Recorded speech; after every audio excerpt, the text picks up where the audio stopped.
Kiai Haji Imaduddin Usman bahwa apa yang dilakukannya adalah dalam konteks menegakkan kebenaran. Kemudian dari teman-teman Bani Alawi,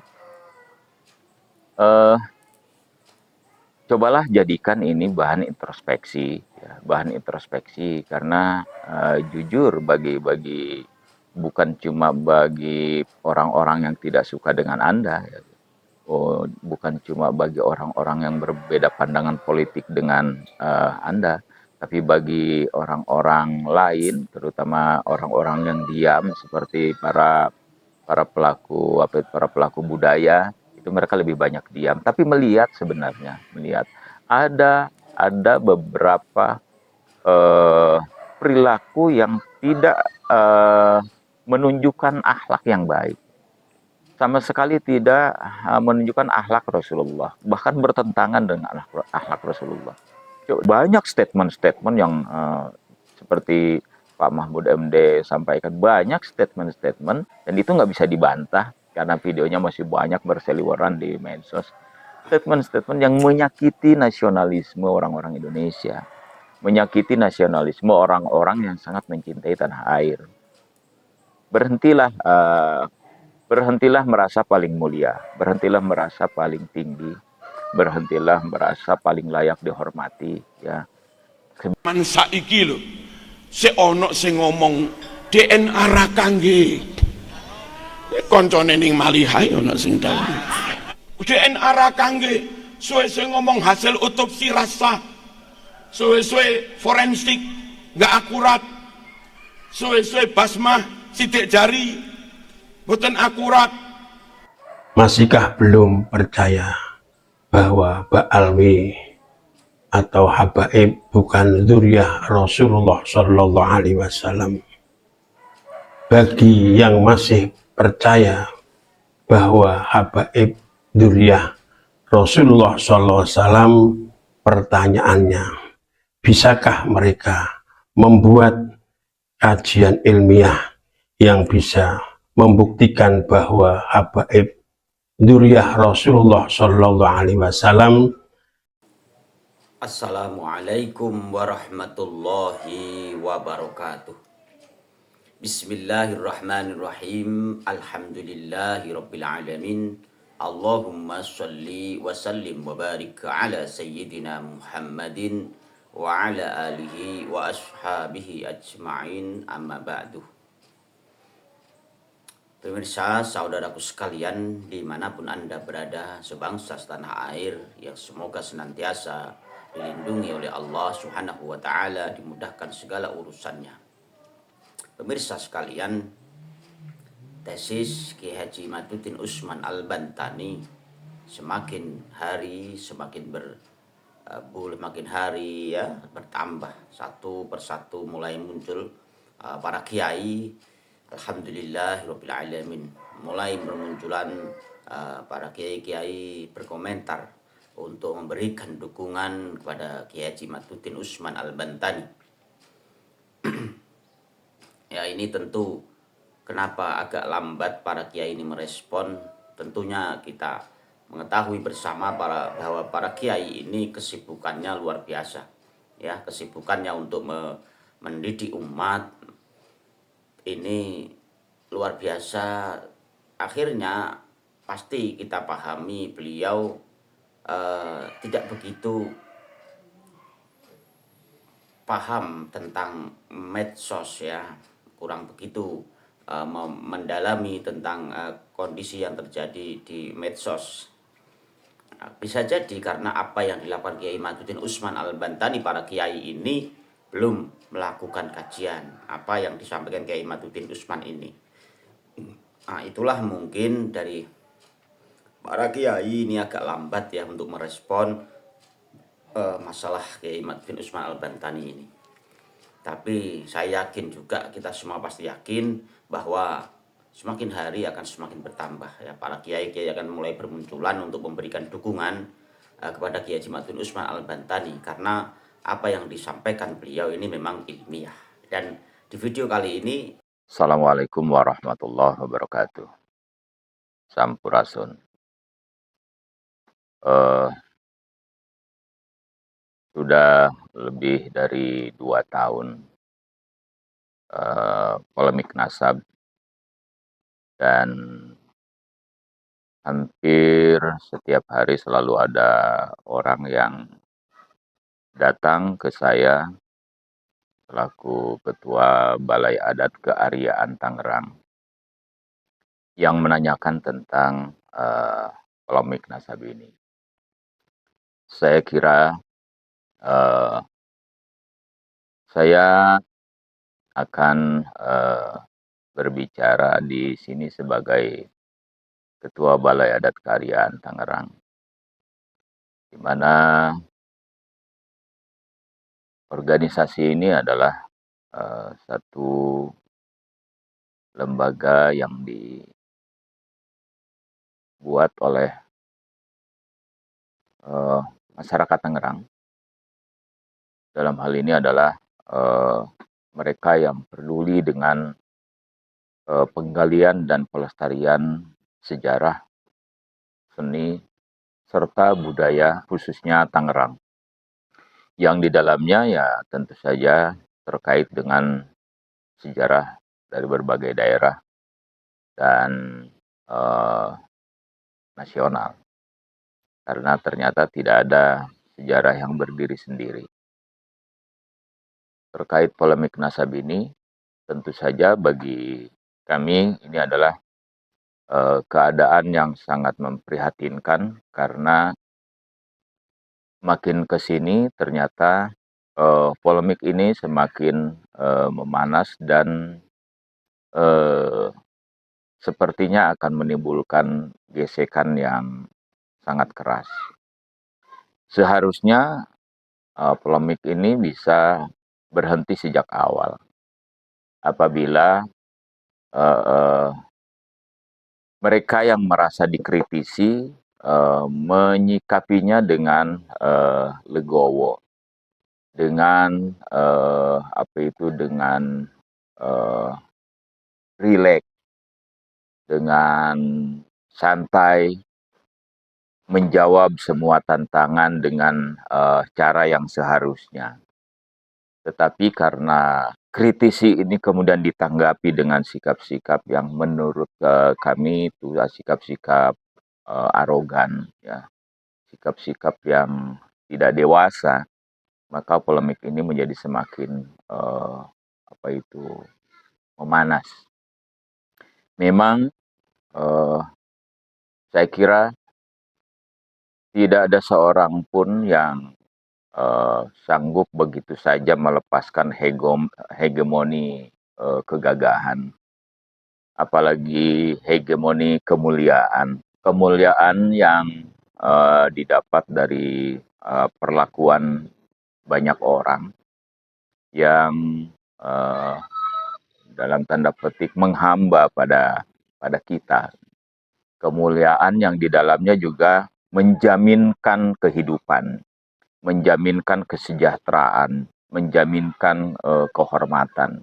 Jadi kalau ada kondisi semacam ini, apalagi ini sudah berjalan ratusan tahun, saya yakin tidak akan ada seorang pun yang siap dikritisi, kemudian dihancurkan hegemoni ini. Ada beberapa yang saya kira menarik untuk kita soroti di dalam keprihatinan ini. Pertama adalah bagi dalam hal ini Bani Alawi yang dikritisi, saudara-saudara kita yang dalam hal ini bagi saya pribadi ini adalah saudara sesama Muslim.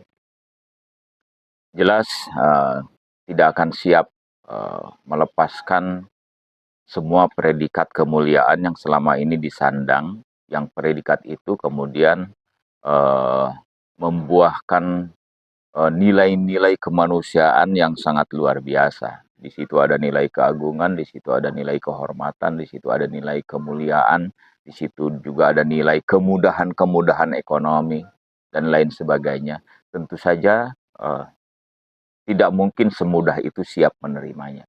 Karena ini sudah berlangsung berabad-abad, sudah turun-temurun.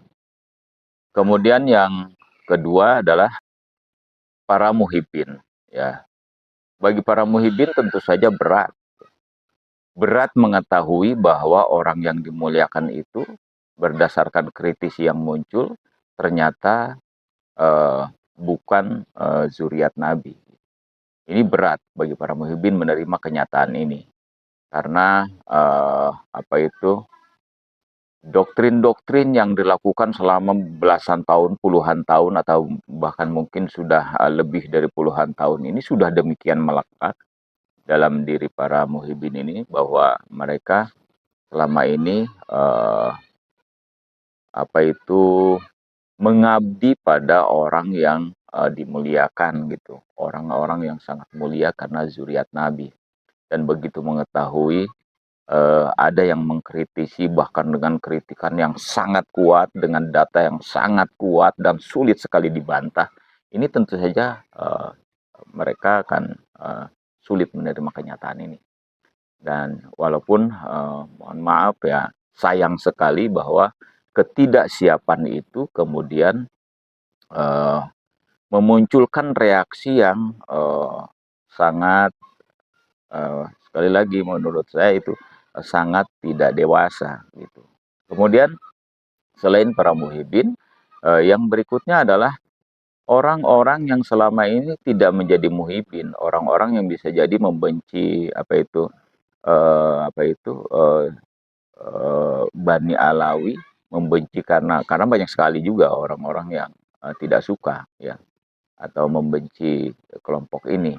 Mereka juga sama mungkin sangat terkejut dengan kritisi yang muncul belakangan ini. Bagaimana orang-orang yang selama ini mungkin bagi mereka itu orang-orang yang sangat mereka tidak suka, tetapi mereka tidak berdaya untuk melawan apapun karena mereka sosok-sosok yang dimuliakan, sosok-sosok yang dinyatakan sekian lama terkait langsung dengan Nabi terakhir. Ya, begitu mendengar kritikan ini, ya, begitu mendengar temuan-temuan yang terakhir ini, bagi mereka juga mengejutkan gitu. Mengejutkan mungkin juga bagi mereka ada semacam kegembiraan menerima kenyataan. Oh, ternyata orang yang selama ini mereka kira memang zuriat Rasulullah gitu, walaupun bagi mereka mungkin apa yang dilakukannya tidak serak dalam hati mereka. Nah, ini juga muncul reaksi yang kemudian mohon maaf menimbulkan juga reaksi yang mungkin tidak arogan, tetapi muncul statement-statement yang mohon maaf mungkin menghinakan ya. Menghinakan, muncul kalimat-kalimat seperti membuli gitu. Karena apa? Karena orang yang tidak mereka sukai, yang selama ini diagung-agungkan oleh para muhibbinnya sebagai zuriat Rasulullah, ternyata tidak tersambung kepada Rasulullah gitu. Nah, ini jadi ada sisi-sisi kemanusiaan dari kelompok-kelompok yang berbeda.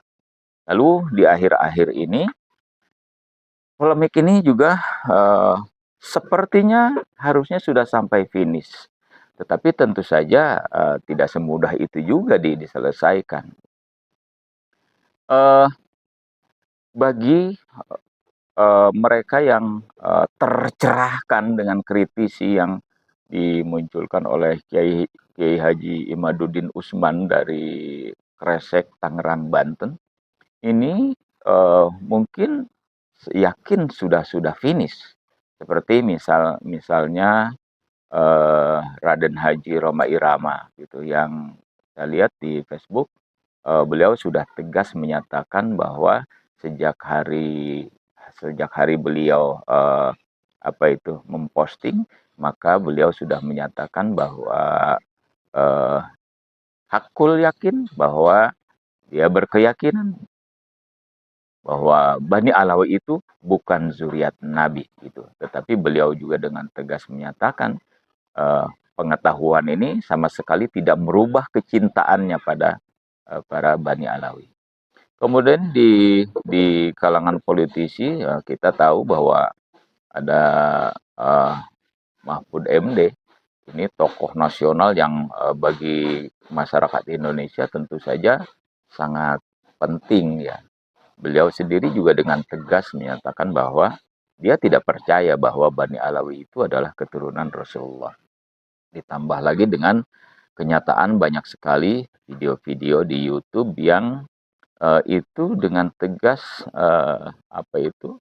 statement-statement dari para pendakwah Bani Alawi, daripada mubalik Bani Alawi yang mengeluarkan statement-statement yang sangat tidak bersahabat ya, sangat menyakiti orang-orang nasionalis ya. Di situ ada kalimat-kalimat bahwa Indonesia milik Tarim, artinya Indonesia itu milik orang-orang Tarim. Kemudian ada kalimat-kalimat lain yang oleh Pak Mahfud MD sudah menjadi bagian yang menimbulkan rasa nasionalisme beliau itu bangkit. Nah, saya kira bukan cuma dua tokoh itu saja gitu. Banyak sekali masyarakat-masyarakat di Indonesia ini yang merasa tercerahkan. Ini terbukti dengan beredarnya juga surat-surat dari beberapa cabang organisasi-organisasi di bawah NU yang dengan tegas melarang atau meminta masyarakat untuk tidak mengundang para Habib gitu. Artinya bagi mereka yang sudah merasa tercerahkan, ini dianggap sudah selesai, cukup sudah bahwa betul Bani Alawi atau para Ba'alawi atau para Habib ini bukan zuriat Nabi Shallallahu Alaihi Wasallam. Tapi bagi mereka yang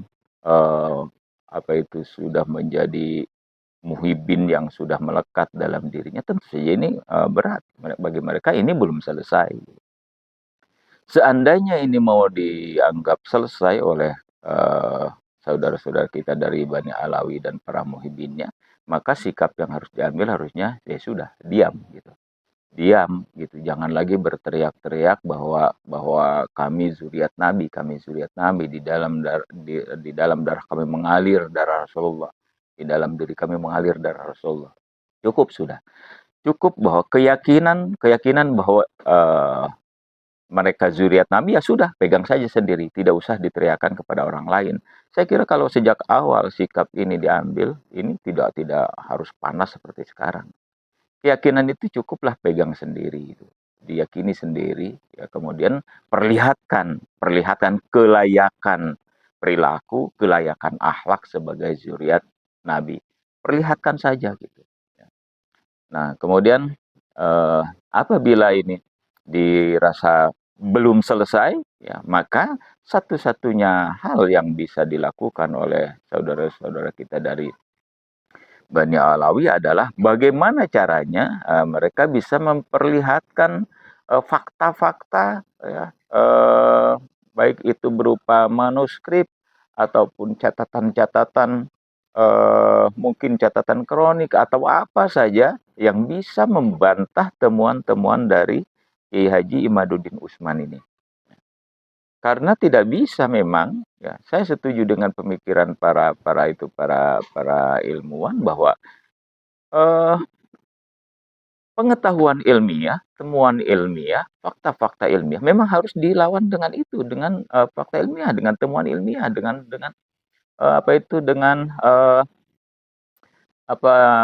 referensi-referensi ilmiah juga. Nggak bisa temuan ilmiah kemudian dilawan dengan arogansi, ya, apalagi dengan tantangan berduel. Bagi saya, apalagi kami dari kalangan para budayawan, ya, para penggiat adat budaya Indonesia, sikap-sikap semacam itu sama sekali tidak menyelesaikan persoalan, sama sekali tidak menjawab tantangan gitu. Jadi tantangan-tantangan duel semacam itu ya hanya bisa dilakukan untuk porsi duel itu. tidak bisa porsi ilmiah kemudian apa itu harus dijawab dengan itu. Jadi jawablah sesuatu yang ilmiah. Apakah yang oleh eh, saudara-saudara kita dari para pencinta Kiai Haji Imaduddin ini yang temuan ilmiah ini dianggap ilmiah atau tidak gitu.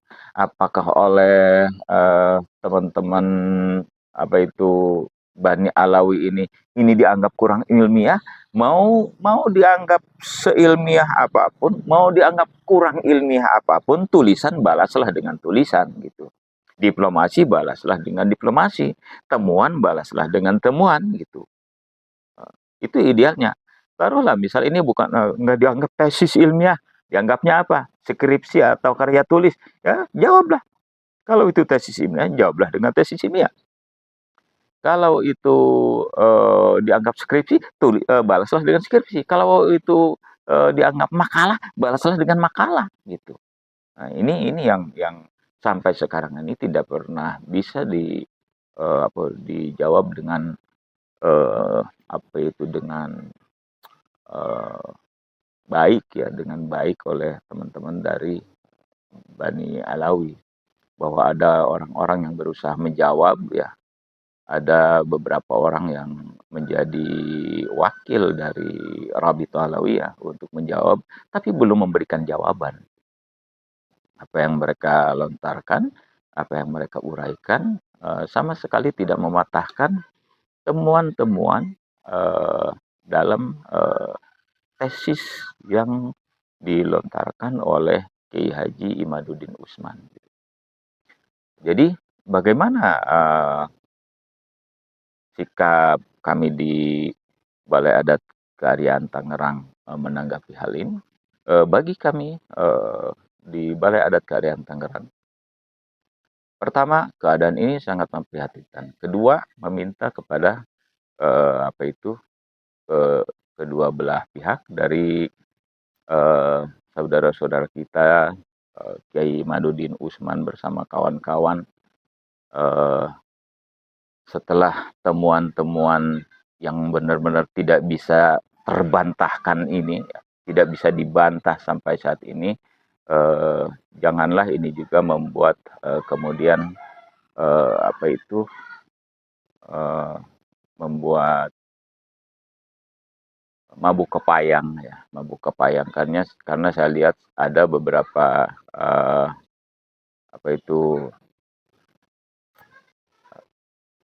statement-statement dari para pencintanya itu yang mengeluarkan juga kalimat-kalimat bullying itu ya. Jadi nggak usah jadi bahan membuli ya, bahwa kemenangan faktual ini jangan membuat besar kepala ya. Hati-hati, saya mewanti-wanti, jangan ini didorong oleh emosi, oleh nafsu ya, apalagi dilatar belakangi dengan kebencian, jangan ya, jangan. Saya yakin Kiai Imaduddin Usman bersama teman-teman memulai ini juga tidak dalam konteks kebencian, kemarahan dan lain-lain, pasti dalam konteks menegakkan kebenaran, sebagaimana dilontarkan juga oleh Kiai Haji Imaduddin Usman bahwa apa yang dilakukannya adalah dalam konteks menegakkan kebenaran. Kemudian dari teman-teman Bani Alawi, cobalah jadikan ini bahan introspeksi, ya, bahan introspeksi karena jujur bukan cuma bagi orang-orang yang tidak suka dengan Anda, ya. Bukan cuma bagi orang-orang yang berbeda pandangan politik dengan Anda, tapi bagi orang-orang lain, terutama orang-orang yang diam seperti para pelaku budaya, itu mereka lebih banyak diam, tapi melihat ada beberapa perilaku yang tidak menunjukkan akhlak yang baik, sama sekali tidak menunjukkan akhlak Rasulullah, bahkan bertentangan dengan akhlak Rasulullah. Dan banyak statement-statement yang seperti Pak Mahfud MD sampaikan, banyak statement-statement, dan itu nggak bisa dibantah karena videonya masih banyak berseliweran di medsos. Statement-statement yang menyakiti nasionalisme orang-orang Indonesia, menyakiti nasionalisme orang-orang yang sangat mencintai tanah air, kemudian menyakiti mereka yang masih menjadi bagian dari zuriat Wali Songo. Berhentilah merasa paling mulia, berhentilah merasa paling tinggi, berhentilah merasa paling layak dihormati, ya. Sebelum bisa menjawab dengan tegas, faktual, dan berdasarkan uh, referensi-referensi yang kuat persoalan ini, berhentilah untuk merasa paling tinggi, karena ketika orang lain merasakan ini, tidak akan ketemu kenyamanan. Ini akan terus berpolemik. Jadi sekali lagi kita berharap polemik ini segera berhenti, masing-masing bisa menahan diri dari Bani Alawi. Cobalah introspeksi, memperbaiki diri, memperbaiki akhlak, dan berhentilah merasa paling tinggi, paling atas, paling mulia.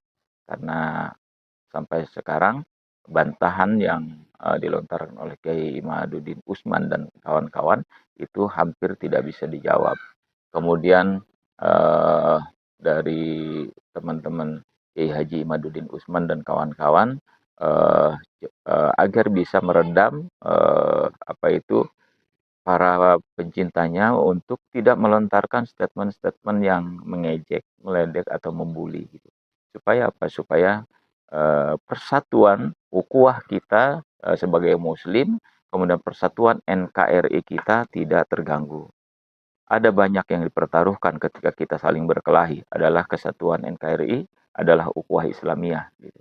Itu yang akan menjadi pertaruhan, dan itu sangat mahal. Walaupun sebenarnya kita sudah juga diberikan isyarah-isyarah bahwa ya di akhir zaman nanti memang akan muncul kekisruhan besar. Ya, bisa jadi bahwa kekisruhan itu kita yang menciptakan saat ini, belum tahu juga. Tapi selama kita masih bisa menahan diri, bisa menghindar dari kekisruhan itu, kenapa tidak gitu. Ayolah bahwa kita sama-sama bisa memperjuangkan kesatuan NKRI kesatuan NKRI ini dengan sebaik-baiknya. Saya kira demikian. Billahi taufiq wal hidayah. Wassalamualaikum warahmatullahi wabarakatuh. Alhamdulillahirabbil alamin. Alhamdulillah ya Allah. Cukup jelas ya saudaraku sekalian apa yang disampaikan beliau, pelan, pasti, dan ini bukan urusan akhlak, bukan urusan orang ini baik atau tidak.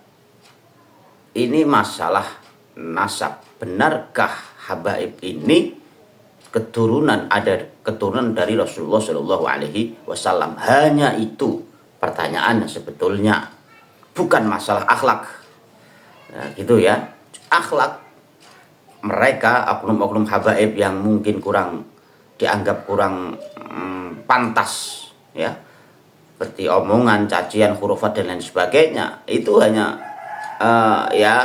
sebagai sebagai petunjuk saja, atau sebagai bumbu bahwa ini seolah-olah memang seperti membuktikan akhlak-akhlak mereka ini, membuktikan bahwa benar-benar memang bukan ada keturunan Rasulullah Shallallahu Alaihi Wasallam, iya kan? Yang mengaku selama ini, yang mengaku bahwa bahkan kalau yang akhlaknya baik selama ini kan nggak ada yang ngaku saya keturunan Rasulullah, saya ini.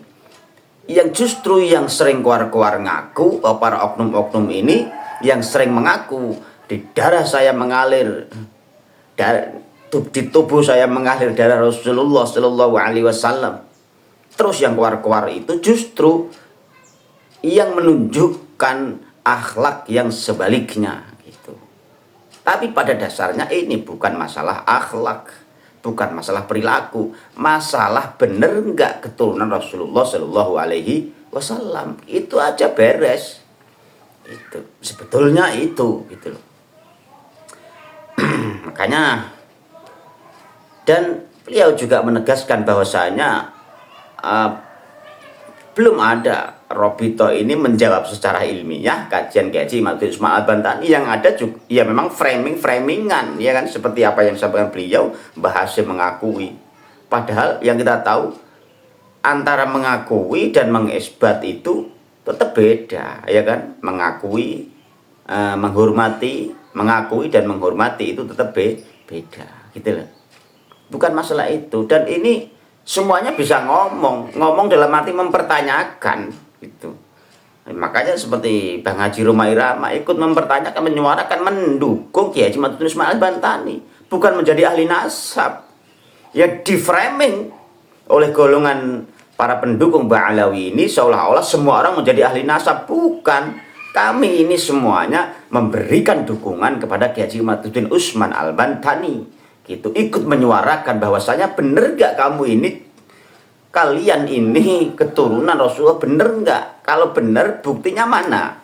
Nah gitu loh, minta bukti, buktinya mana? Bukti yang ilmiah itu, bukan framingan, bukan khurafat dan lain sebagainya ya. Makanya harus kita bedakan antara menghormati dan mengakui, itu beda. Kalau menghormati ya pasti kita tahu semua kiai-kiai Nusantara ini dari dulu siapapun dihormati gitu loh, siapapun dihormati. Obama saja datang ke negeri ini dihormati, diajak berkeliling ke Istiqlal. Inilah akhlak tokoh-tokoh Islam di Nusantara gitu loh, yang harusnya dicontoh oleh tokoh Islam yang lain di luar sana. Nah, agar kondisi masyarakat itu tenang, tentram, tidak keluar-keluar mengajak untuk jihad, perang dan lain sebagainya. Masa di negeri yang aman seperti negara ini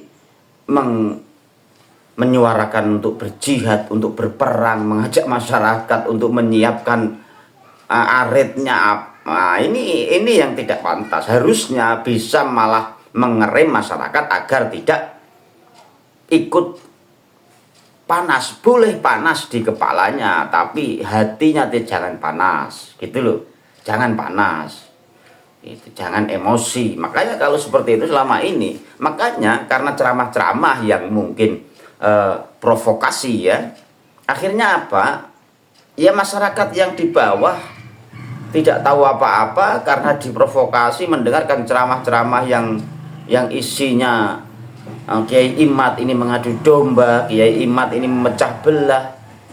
Ya akhirnya masyarakat yang nggak tahu menau, yang hanya tahu ceramah itu saja, ya ikut terprovokasi. Iya kan?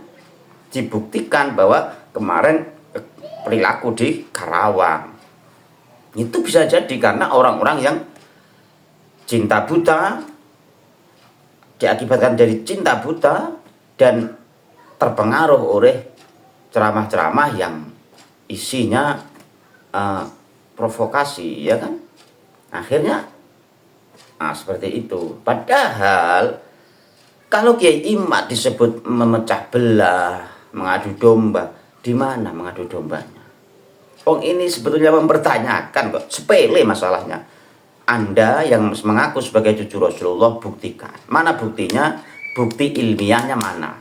Karena ada dari sebagian golongan kalian seolah-olah kan seperti itu sepertinya ya kan, ada yang sudah dibuktikan dengan tes DNA pun. Ini kan ilmu tes DNA ini kan ilmu, hasil dari ilmu kan yang mutakhir, ilmu yang canggih. Nah, terus kalau ini ada yang terbukti sebagai bukan cucu Rasulullah, malahan dari hasil tes DNA menurut Dr. Sugeng dan yang mendukung Dr. Sugeng. Lah kalau tidak setuju dengan kajian itu, ya tunjukkan juga dengan ilmiah, bukti-bukti gitu loh, bahwa tes DNA ini terbukti ngawur, tidak akurat, ini ilmu yang tidak bisa dipakai. Harus dengan cara bukti, dengan tidak dengan framingan juga. Sekarang ini yang ada framingan bahwa tes DNA tidak bisa membuktikan, tidak bisa dipakai untuk nasab yang jauh. Kalau membuktikan nasab ayah, anak dan ayah bisa, tapi kalau yang jauh tidak bisa, itu bagaimana? Padahal sudah dibeberkan oleh para ahli DNA bahwasanya untuk 4.000, 5.000 tahun pun bisa terdeteksi, sampai Nabi Adam pun kan dibeberkan bisa terdeteksi dengan kajian ilmiah. Kan sebetulnya simple itu saja. Tinggal dijawab, ini loh, ini bukti ilmiah. Gitu kan beres. Karena tidak perlu marah-marah dan bisa selesai beres gitu ya. Nah, itu mungkin sahabat sekalian, saudaraku sekalian, dimanapun Anda berada. Nah, semoga kita semua selalu dalam lindungan Allah. Semoga negara ini di usia yang ke-79 tahun ini semakin kuat persatuan dan kesatuan NKRI ini, dan semoga Indonesia terus maju, semakin jaya. Begitu, kurang lebihnya mohon maaf yang sebesar-besarnya. Wallahul muwaffiq ila aqwamit thoriq. Wassalamualaikum warahmatullahi wabarakatuh.